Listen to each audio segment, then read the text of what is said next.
For this stretch, you're gonna rotate maximally and add some overpressure right here. If you have a jaw issues or this hurts to push on the jaw, you can also just take your hands and just apply pressure like this. Just a little bit of overpressure at the end range. Now, while you're doing the stretch, you're gonna look out for a few things. First of all, you're gonna look out for some green lights.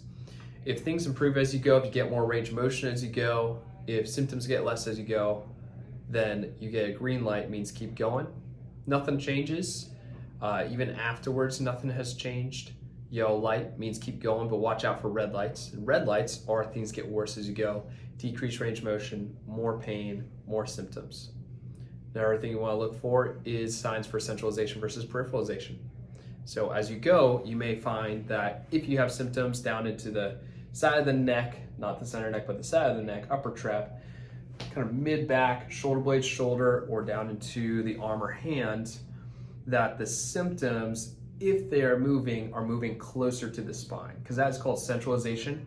And centralization has been found in the evidence to be the number one thing that shows that you're gonna have a positive prognosis, so things are gonna get better really quick if you keep doing the thing that you're doing, and that we're moving in the right direction. So, for example, you may have pain in the forearm, and as you do more repetitions, or if you're doing a sustained hold with this one, that over time that you'll have more symptoms into the shoulder, and then maybe into the mid-back, then finally move from the mid-back to the upper trap.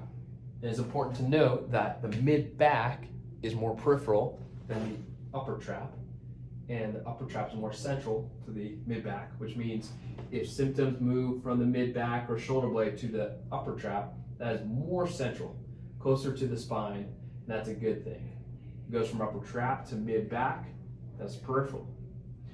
So again, if we're getting symptoms up to the upper trap, then the side of the neck, and then finally you get symptoms right down the center of the neck, that's centralization, green light, keep going.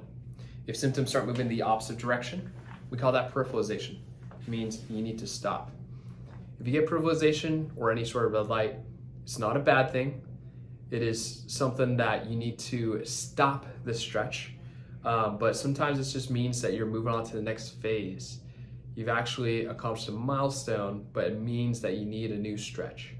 So you're welcome to try it one more time with a little bit less pressure into the end range and see if you can turn it into yellow light or green light, but otherwise stop the stretch so you can reevaluate and get a new stretch.